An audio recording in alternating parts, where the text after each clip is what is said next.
Bom dia, queridos amigos e irmãos em Cristo. Paz do Senhor possa repousar em cada um de vós e o despertar para mais um dia de vida possa ser um motivo de nós louvarmos e agradecer a Deus e sermos felizes, porque muitos são os que estão dormindo no sono do pó da morte ou no pó. Quero vos convidar para nós orarmos e assim nós meditarmos na palavra do Senhor. Ó Deus, nosso Pai, Senhor e Salvador Jesus Cristo, Deus, o Consolador, Santo Espírito, bendito e louvado seja o teu nome para todos sempre. Seja louvado o teu nome pela tua misericórdia que se renova a cada manhã para com os teus filhos sobre a face da terra. Obrigado por nós termos aqui a tua palavra.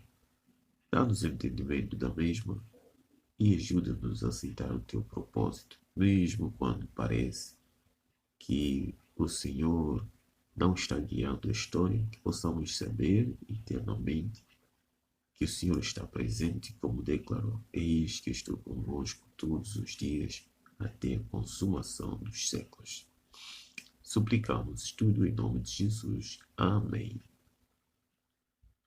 Prezados amigos, ontem nós tivemos um tema importante e estudamos e vimos que Deus iluminou a mente e guiou a história do seu povo no passado, nos períodos de 1840, 1844, e a mensagem do primeiro e segundo anjo foi anunciada. Embora houve um erro que levou a uma grande decepção, muitos achavam que por aqueles homens da qual Deus deu a sua revelação não serem teólogos, talvez por esta razão cometeram esse erro. Mas hoje vamos tentar compreender de facto por que houve este erro. E o tema de hoje nos diz compreender. E começa por nos dizer que pensar que, com estudo mais aplicado e cuidadoso, por teólogos experientes, e não por lavradores poucos instruídos, acompanhado de mais oração profunda, se poderia ter evitado o grande desapontamento. Isto revela falta de compreensão da poderosa obra de Deus durante o grande despertar do advento. Deus, pela sua providência, impediu esses crentes de uma interpretação apropriada dos versículos bíblicos que estavam a estudar, permitindo que os aplicassem erradamente à segunda vinda de Cristo. Respondendo, como nós vimos, Deus permite, não significa que Ele ama o mal, mas Ele permite, quando Ele tem um propósito. Então aqui nos diz que era plano de Deus que cometessem esse erro, não como resultado de uma negligência. O Espírito Santo guiou-os em cada passo desse grande reavivamento, evitando que a verdade fosse vista. Isto aconteceu por uma razão. É importantíssimo que a compreendamos, em especial neste tempo. Por quê? Se não compreendermos este assunto, podemos deduzir que Deus se agrada de ver os seus filhos a sofrer ou a viver uma expectativa e não poder concretizar, ou que as promessas de Deus são falhas. Não, as promessas de Deus não são falhas. Aliás, quando nós lemos lá em Apocalipse 10 que o profeta é indicado a receber o livrinho e comê-lo, lá desde que o livrinho era doce na boca, mas amargo no estômago. Isto indicava que Deus já previu de que no momento exato do cumprimento dessa profecia, que tem a ver com esse despertar de 1844, iria haver uma doçura no estudo da palavra de Deus, uma expectativa, um desejo amplo, mas depois viria o amargo. Mas Deus não abandonou a sua igreja, nem o seu povo. Ela não vai te explicar com mais detalhes sobre o assunto e diz que passou-se o tempo da expectação e Cristo não apareceu para a libertação do seu povo, porque a profecia indicava um grande acontecimento que ocorreria em 1144. E esse acontecimento foi traduzido como se fosse a vinda de Cristo a esta terra. E foi marcado o tempo e a data de acordo com o que a profecia indicava. Mas Cristo não veio. E aqui diz-nos que os que com fé e amor sinceros tinham esperado o Salvador experimentaram um amargo desapontamento. Todavia, os propósitos de Deus cumpriram-se. Qual era o propósito de Deus? Por que Deus permitiu esse desapontamento? Estava a provar o coração dos que diziam estar à espera do seu aparecimento. Havia muitos entre eles, daqueles que, na expectativa da volta de Jesus, estavam se unindo à palavra do Senhor e à vontade de Deus. Havia entre eles os que não tinham sido constrangidos por motivos mais elevados do que o medo. Por exemplo, nós vivemos isso há pouco tempo. Na pandemia, muitas pessoas choraram, clamaram por Deus, orações pelas ruas. As atividades religiosas passaram do físico para online, virtual. E virtualmente, milhares de pessoas conectavam para ouvir a palavra de Deus, com anseio, expectativa de que isto é o fim. Mas a situação amenizou e vemos o caos que o mundo voltou novamente, espiritualmente. Então havia muitos que estavam na expectativa da volta de Jesus, não por um motivo constrangedor do amor de Cristo, mas pelo medo. A profissão de fé não tinha transformado nem o seu coração, nem a sua vida. Quando o acontecimento esperado não se realizou, essas pessoas declararam que não estavam decepcionadas, pois nunca tinham acreditado que Cristo viria. Elas nunca tinham acreditado, elas simplesmente tinham um temor, um medo. E eram os primeiros a ridicularizar a tristeza dos verdadeiros crentes. Nós vivemos isso dia a dia.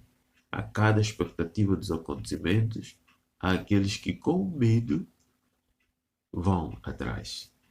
Tal como aconteceu com o povo de Israel à saída do Egito, muitos saíram. A palavra do Senhor diz que entre eles, entre o povo de Israel, muitos foram, mas com o quê? Expectativa do medo. Sabe, meus irmãos, o medo leva as pessoas a tomarem certas decisões, mas não os convence nem os molda. Se as situações voltassem a normal, ou quando as situações voltam ao normal, essas pessoas voltam às suas vidas de pecado e de hostilidade. E aqui nos diz que mas Jesus e toda a hoste celestial olhavam com amor e simpatia para os provados e fiéis, embora decepcionados. Se pudessem descerrar o véu que separava o mundo visível do invisível, ter-se-iam visto anjos aproximarem-se dos crentes sinceros, protegendo-os dos dardos de Satanás. Sim, meu amigo, houve um erro. E Deus não abandonou seu povo, Jesus não abandonou seu povo, ele estava acompanhando toda a história, estava ao lado dos fiéis, ele permitiu o erro para espalhar ou para expor quem realmente eram os verdadeiros, que, na verdade, se ele viesse, estaria pronto para o céu ou estavam prontos para ir ao céu. Diz aqui, sim, houve um erro, mas foi da vontade de Deus que fosse cometido. O movimento do advento foi solenemente conduzido passo a passo pelo Espírito de Deus. Há grande perigo em fazer acusações incorretas de como o Espírito de Deus conduz a história do seu povo, porque podemos correr o risco de atribuir o trabalho de Deus a Satanás e depois cair no pecado contra o Espírito Santo. O pecado contra o Espírito Santo é, muitas vezes, atribuir o trabalho do Espírito de Deus a Satanás, como fez o povo de Israel, os judeus. Jesus expulsava os espíritos imundos pelo poder do Espírito Santo. Eles acusaram de que era o poder do diabo que Jesus usava para expulsar outros espíritos. E Jesus disse: quem peca contra o Espírito Santo não tem perdão. E há esse perigo. Muitas vezes Deus está conduzindo o seu povo. E há coisas que parecem dar errado no meio do seu povo. E nós muitas vezes atribuímos: não, é Satanás, é o diabo. Temos que orar mais. E isto e aquilo, é falta disto. Mas muitas vezes não. É Deus que está conduzindo o seu povo. A história no passado mostra-nos isso. Deus tirou o seu povo do Egito e conduziu-los para encontro ao Mar Vermelho e às rochas. E muitos deles disseram o mesmo. Até acusaram Moisés. Então, meus amigos, de igual maneira, Miller e os seus companheiros cumpriram a profecia e proclamaram a mensagem que a inspiração tinha predito, mas não o teriam feito se tivessem compreendido completamente as profecias que indicavam o seu desapontamento e a outra mensagem a ser pregada a todas as nações antes que o Senhor viesse. Eles não teriam feito o trabalho que fizeram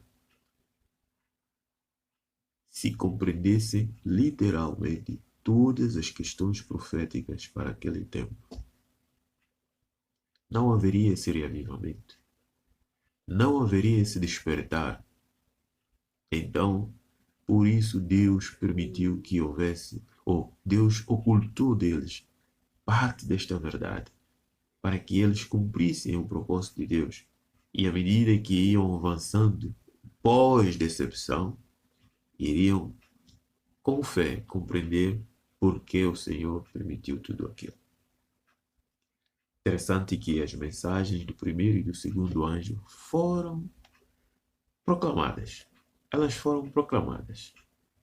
Foram proclamadas. A mensagem cumpriu-se no seu tempo devido e a obra para que Deus a designou. A mensagem do primeiro e segundo anjo completou a sua missão, foi completa. E hoje o Senhor apela-nos a repeti-la, juntamente com a mensagem do terceiro anjo, para preparar o mundo para a grande volta de Cristo. Meus amigos, muitos acontecimentos vão trazer decepções ao povo de Deus ainda nesta terra, principalmente para aqueles que vivem uma expectativa sem a paciência, sem orientação, sem discernimento. É necessário que vivamos a expectativa da volta de Cristo, mas como diz Paulo, com paciência, vigilante. Deus é onisciente e o soberano da história. Continuemos a confiar nele. Não precisamos duvidar do seu amor se houver alguma decepção ainda para frente. Mas o certo é que sabemos que Cristo em breve voltará. Prepara-te. Se vem hoje, louvado seja Deus. Se não é hoje, continue no caminho. A jornada ainda não terminou. Que Deus te abençoe este dia e que cada um de nós continuemos a confiar no soberano Deus, que sabe tudo e conhece todos os passos do seu povo, antes de seu povo existir até o fim. Vamos orar. Ó nosso Deus omnisciente, onipotente, obrigado porque, apesar das nossas decepções, tu estás no controle da história, tu nos conheces, tu nos criaste e nos formaste e sabes tudo a respeito da tua igreja nesta terra. Conduz-nos no teu caminho. Às vezes temos que ir ao Mar Vermelho, outras vezes desertos sem água, para que possamos continuar a confiar na tua graça e nas tuas promessas que nunca falham. Fique conosco, dá-nos um dia feliz na tua presença. Em nome de Jesus te agradecemos e louvamos. Amém. Amigo querido, amanhã estaremos aqui de volta e até lá um grande abraço. Não esqueça, estamos próximos do sábado. Prepare-se e vem aí o dia do Senhor. Um grande abraço para ti e para a sua família. Nisto Cremos Channel, o canal de esperança. Viva com esperança através de estudos bíblicos.